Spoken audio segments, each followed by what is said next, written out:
வணக்கம் நண்பர்களே. Next in astro நேயர்கள் அனைவருக்கும் கோடான கோடி நமஸ்காரங்கள். வாழ்க வாழ்க வாழ்க. நான் உங்கள் ஜோதிடர் டாக்டர் ஓம் சக்தி ராஜா. மார்கழி மாதத்தினுடைய பலாபலன்களை நம்ம இப்போ பார்க்க இருக்கிறோம். ஒவ்வொரு மாதத்தினுடைய பலன்கள் கிரக நகர்வுகளை மையப்படுத்தி தான் நம்ம சொல்கிறோம். சூரியனை மையப்படுத்தி நம்ம பலன்களை எடுத்துட்டு வரோம். அந்த வரிசையில் இந்த மார்கழி மாதம் என்பதே மாதங்களில் மார்கழி சூரிய பகவானுடைய நகர்வு. பாக்கியஸ்தானம் காலபுருஷ தத்துவப்படி யோக கிரகமான குரு பகவானுடைய ஸ்தானத்தில் பாவகத்தினுடைய பாக்கியத்தில் சூரிய பகவான் போகிறார். 9 சூரியன் காலபுருஷ தத்துவப்படி. தனுசில் சூரியன் செல்லக்கூடிய காலம் இந்த மார்கழி மாதம். இந்த மார்கழி மாதமே ஒரு அற்புதமான ஆன்மீக வாழ்வை கொடுத்து கொண்டிருக்கக்கூடிய மாதமாக இருக்கும். ஏன்னா இந்த மார்கழி மாதத்தினுடைய பலாபலனே அதிகாலையில் எழுந்திருத்தல் அப்படின்னு தான் விசேஷம் சொல்லப்படுது. ஏன்னா எல்லா ஆலயங்களையுமே ஒரு 4:30 5 o'clockலாம் பார்த்தீங்கன்னா பஜனை பாட ஆரம்பிச்சிடும். ஆமாம், அட்லீஸ்ட்டு கோயிலில் ஏதாவது சவுண்ட் சர்வீஸ் மூலமா கோயிலினுடைய பஜனை பாடல்கள், பூஜை பாடல்கள், பக்தி பாடல்கள் எல்லாமே போட ஆரம்பிச்சிருவா. கிராமங்கள்லாம் என்ன பண்ணுவோம் அப்படின்னா வாத்தியங்கள்லாம் தாளெல்லாம் வச்சுட்டு தெருவுக்கு தெரு இந்த பஜனை பாடுவான். இந்த விஷயங்கள்லாம் நடக்குது. இன்னும் வந்தாலும் நடந்தா இருக்குது. ஒவ்வொரு கிராமத்துலேயும் முக்கியமான ஒரு கிராமத்தில் நடந்தா இருக்குது. இப்போ பெருமாளினுடைய புகழ்களை பாடக்கூடிய ஒரு மாதம் மார்கழி மாதம் அப்படின்னு சொல்லப்படுது. விசேஷமே அதிகாலையில் எழுந்து குளிச்சுட்டு பெண்கள் வாசலில் கோலம் போடுறது, நல்ல ஒரு மலர்களை வச்சு இறைவனை வழிபடுறது, நல்ல ஒரு மந்திர உபதேச உச்சாதனம் பண்ணுறது, எல்லா விஷயத்துக்குமே இந்த மார்கழி மாதம் என்பது ஒரு ஃப்ரெஷ்னஸ் கொடுக்கும். ஆமாம், குளிர்கள் அதிகமாக இருக்கும். ஆமாம், இப்படிப்பட்ட இந்த மாதத்தில் ஆன்மீக நெறியோடு நம்ம சம்மந்தப்பட்டுட்டோம் அப்படின்னா எல்லா காரியங்களையுமே நாம் வரக்கூடிய காலத்தில் வெற்றி பெறுவதற்குண்டான இந்த மாதம் தான் இந்த மார்கழி மாதம். இந்த மார்கழி மாதமே பார்த்தோம் அப்படின்னா ஆங்கில மாதத்துக்கு டிசம்பர் மையத்திலையும் ஜனவரி மையத்திலையும் பிறக்கும் இந்த மார்கழி மாதம். ஆங்கில புத்தாண்டும் இந்த மார்கழி 17 தான் வருது. இந்த மார்கழி என்பது பகவானுடைய நாமங்களை சொல்கிறதுக்கும் ஸ்தோத்திரம் பண்ணுறதுக்கும் இறைவனுடைய திருவடிகளை சேர்றதுக்கு உண்டான ஒரு பாக்கிய மாதமாகவே இந்த மார்கழி மாதத்தை நம்ம எடுத்துக்கலாம். முன்னோர்கள் சித்தர்கள் சொன்ன பலன்களை சற்பலன்களை நம்ம கடைபிடித்தாலே நம்மளுடைய வாழ்க்கையில் ஏற்படக்கூடிய இன்னல்களை நாம் அறவே அகற்றி விடலாம்.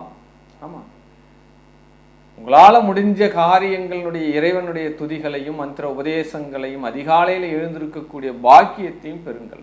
எனக்கு வீசிங் வந்துடும், எனக்கு ஜலி பிடிச்சிக்கும் தலைகள் குடிச்சா, இந்த மாதிரியெல்லாம் இருக்கும். பட் அதையும் பாதுகாப்பாக இருந்து தான் நீங்கள் செய்யணும்.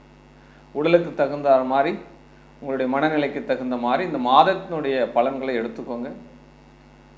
இந்த மாதத்தினுடைய கிரக சஞ்சாரங்களை நம்ம முதல்ல பார்க்க இருக்கிறோம். இந்த மாதத்தில் குரு பகவான் ரிஷபத்தில் வக்ரகதியாக இருக்கார். செவ்வாய் பகவான் கடகத்தில் வக்ரகதியாக இருக்கார். கேது பகவான் எந்த மாற்றமும் இல்லாமல் கன்னி ராசியில் இருக்காங்க. புதன் பகவான் விருச்சிகத்தில் இருக்கார். பட் புதனுடைய பெயர்ச்சி மார்கழி 20 எல்லாம் பார்த்தீங்கன்னா தனுசுக்கு சூரியனோடு புதன் சேர்றார். பட் சூரியன் தனுசில் இருக்கார். சுக்கிர பகவான் மகரத்தில் இருக்கார். பட் இருந்தாலும் மார்கழி மாதம் 14ஆம் தேதி மகரத்திலிருந்து கும்பத்துக்கு சுக்கிர பகவான் பயிற்சி ஆகிறார். அங்கே சனி சுக்கிரனுடைய சேர்க்கை உண்டாகிறது. ராகு பகவான் மீனத்தில் பயணிச்சுட்டு இருக்காங்க. இதுதான் இந்த மாதத்தினுடைய ஆரம்பத்தினுடைய கிரக பயிற்சி. மொத்தம் 29 நாட்கள் இந்த மார்கழி நாட்கள் இருக்கு. பட் இந்த மாதத்தினுடைய மார்கழி 14 சுக்கிரன் சனியினுடைய சேர்க்கை, மார்கழி 20 புதன் சூரியனுடைய நிபுணத்துவம் வாய்ந்த இந்த அறிவாற்றலோடு இருக்கக்கூடிய கிரகங்களான இந்த சூரியனுடைய புதனுடைய சேர்க்கை இந்த மாதத்தினுடைய 12 ராசிக்கும் எவ்வகையில் வெற்றி பெறப்போகிறது, 12 ராசியினர் எந்த வகையில் சாதனையாக்கி கொள்ளப் போகிறீர்கள் அப்படின்றதான் வாங்க 12 ராசிக்கும் உண்டான பலன்களை நம்ம பார்க்கலாம். மேஷராசி அன்பர்களே, உங்களுடைய ராசிநாதன் செவ்வாய் பகவான் வக்ரகதியாக இருக்கார். ஆமாம், உங்கள் ஜாதக ரீதியாக ஜனன ஜாதகத்தில் உங்களுடைய செவ்வாய் வக்ரமாக இருந்தால் இந்த காலகட்டங்கள் நீங்கள் எதிர்பார்க்கக்கூடிய பலன்களை காட்டிலும் உத்வேக பலன்கள் அமையும். மிராக்கல் அப்படின்னு சொல்லக்கூடிய. ஏன்னா ஒரு ஜாதகத்துல வக்ர கிரகங்கள் என்பது நீச்ச பலன்களை தாண்டிலும் என்ன செய்யும்னே யூகிக்க முடியாத அளவுக்கு பலன்களை கொடுத்து விடும். ஆமா, பெரும்பாலும் வக்ர கிரகங்கள் அவன் ஜாதகனை வேறொரு கோணத்தில் உயர்த்துகிறது. இந்த வாழ்க்கையினுடைய நெறிமுறைகள் எல்லாம் தாண்டி அவர் வேறு பாதையில தனித்து செயல்படக்கூடிய ஒரு கிரகமாக அந்த வக்ர கிரகங்கள் ஆக்கி விடுகின்றன. அதனால் இந்த மேஷ ராசிக்கு ராசியாதிபதி முதல்ல வக்ரம், அஷ்டபாதிபதி முதல்ல வக்ரம். அப்போ கடகத்துல நீச்ச பலன்களை தாண்டி வக்கர பலன்கள் இப்போது உங்களுக்கு செயல்பட்டு கொண்டிருக்கிறது. 2ஆம் இடத்துல குரு பகவான் வக்கரகதியா இருக்கிறார். முதல்ல இந்த மேஷ ராசியினர் வார்த்தை ஜாலங்கள்லாம் கவனமா இருக்கணும். வார்த்தைகளை மையமாக கொண்டு பொருள் ஈட்டக்கூடிய ஜாதகர்கள் அத்தனையுமே அறிவாற்றலோடு செயல்படக்கூடிய காலங்கள்லாம் இருந்தது. இப்போ வார்த்தையில ரொம்ப ரொம்ப கவனம், பேசும்போது கவனம், கொடுக்கல் வாங்கல்ல கவனம், ஃபைனான்ஸ் துறையில் இருக்கிறவங்களுக்கு கவனம். தினம் தினம் பணம் தான் முதலீடு பண்ணிட்டு இருக்க, இதுதான் உங்களுடைய பிரதான தொழில் அப்படின்னு நினைக்கக்கூடிய நபர்கள் எல்லாமே இந்த குரு வக்கரகதி முடிகிற வரைக்குமே ரொம்ப கவனமாக இருக்கணும். சுய ஜாதகத்தில் பிறவி ஜாதகத்தில் குரு பகவான் வக்கரகதியாக இருக்கிறார் அப்படின்னா ஏதோ ஒரு திடீர் அதிர்ஷ்டத்தை உங்களுக்கு கொடுத்துருவார். அவர் நின்ற பலன்கள், நின்ற நட்சத்திரத்துடைய பலன்களை கொண்டு அது சற்பலன்கள் அமையும் அப்படின்னு சொல்லலாம். பட் உடல் சார்ந்த முன்னேற்றங்கள் உண்டு அப்படின்னு சொல்லலாம். உடலும் மனமும் சரியாக இருந்தால் அனைத்து காரியங்களும் சரியாக நடந்துவிடும். இதுதான் ஒரு மனிதனுடைய வாழ்க்கையினுடைய தத்துவமே. உடலும் ரொம்ப முக்கியம், மனமும் ரொம்ப முக்கியம். மனம் சரியாக இருப்பதற்கு உடலும் ரொம்ப ரொம்ப இம்பார்ட்டன்ட். உடல் வளர்த்தேன் உயிர் வளர்த்தேன் திருமூலர் சொல்லியிருக்கார் இல்லையா? அதனால உங்க செவ்வாய் பகவான் வக்கரகதியா இருக்கிறதுனால உடல் சார்ந்த விஷயங்களில் ரொம்ப ரொம்ப பாதுகாப்பாக இருக்கணும். வண்டி வாகனங்கள் செல்லும் பொழுது கூடுதலாக யாரோ ஒருத்தரை கூட்டின்னு போகணும். கண்டிப்பாக டிரைவிங்கில் ரொம்ப ரொம்ப பாதுகாப்பாக இருக்கணும். பயணத்தின் போது பொருட்கள் தொலையக்கூடிய வாய்ப்புகள் கிடைக்கும், வாய்ப்புகள் உண்டு. அதெல்லாம் கவனமாக இருக்கணும். உங்கள் செல்ஃபோன் காணாமல் போயிடலாம், பட் வாகனமே திருடு போயிடலாம். நல்லா தான் சார் வீட்டு எதிர வச்சுருந்தேன், நானும் சிசிடிவிலாம் வச்சுருக்கேன், பார்க்கிங்கில் விட்டுருந்தேன், என்னுடைய வாகனத்தை காணோம். இந்த மாதிரி விஷயங்கள்லாம் நடக்கலாம். ஏன்னா 4ஆம் இடத்துல உங்கள் ராசியாதிபதி வக்கரமாக இருக்கிறார். அதனால் வீடு, மனை, வண்டி, வாகனங்கள் இந்த காலகட்டங்கள் யோசித்து செய்வது நல்லது. உங்களுடைய ஜாதகத்தை ஒன்றுக்கு மேற்பட்ட முறை செய்வது நல்லது. வாக்குஸ்தானம் மிகப்பெரிய ஒரு கவனமாக இருக்க வேண்டிய காலம். பணபரஸ்தானத்தில் குரு பகவான் இருக்கார், பட் யோகாதிபதி தான் இல்லைன்னு சொல்லலை, இருந்தாலும் வக்கரகதியா இருக்கிறார். இந்த நேரத்தில் பெரிய முதலீடுகள் எங்கேயாவது போய் லாக் ஆகுமா, அதெல்லாம் கொஞ்சம் கவனமாக பார்த்துக்கோங்க. கல்வி கேள்விகளில் சிறப்பான ஒரு மாதமாக இருக்கு. இந்த மாந்திரத்தில் உங்களுடைய பிள்ளைகள் எங்கேயாவது ஒரு மந்திர உபதேசம் கற்றுக்கணும், அவங்க ஒரு பாடசாலை போகணும், அப்படியெல்லாம் கல்விகள் புது புது மொழிகள் கற்றுக்கணும், லாங்குவேஜை தாண்டிலும் செகண்ட் லாங்குவேஜ் கற்றுக்கணும் அப்படின்னா இந்த குரு பகவான் வக்ரகதி இருக்கிற வரைக்குமே அது சிறப்பான ஒரு விஷயமாக அமையும் அப்படின்னு சொல்லலாம்.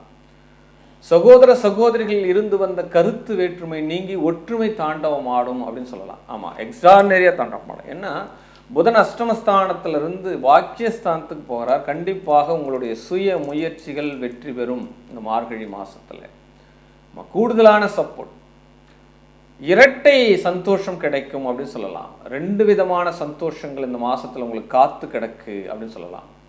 டாக்குமெண்ட் சார்ந்த விஷயங்கள் இருந்தக்கூடிய பிரச்சனைகள் நீங்கும். ஆமாம், ஏற்கனவே வில்லங்க இருக்குது, எனக்கு பட்டா கிடைக்கல, சிட்டா கிடைக்கல, ஆமாம் சர்வேர் அளக்க வரல, இந்த மாதிரிலாம் நிறைய இந்த டாக்குமெண்ட் சார்ந்த விஷயங்கள் இருக்கு இல்லையா, என்னுடைய ஃபைல் மூவ் ஆக மாட்டேங்குது, இந்த மாதிரிலாம் நீங்கள் சொல்லிட்டு இருந்த காலங்கள்லாம் மாறி இப்போ இந்த அந்த டாக்குமெண்ட் சார்ந்த பிரச்சனைகள் தீர்வாகும் அப்படின்னு சொல்லலாம்.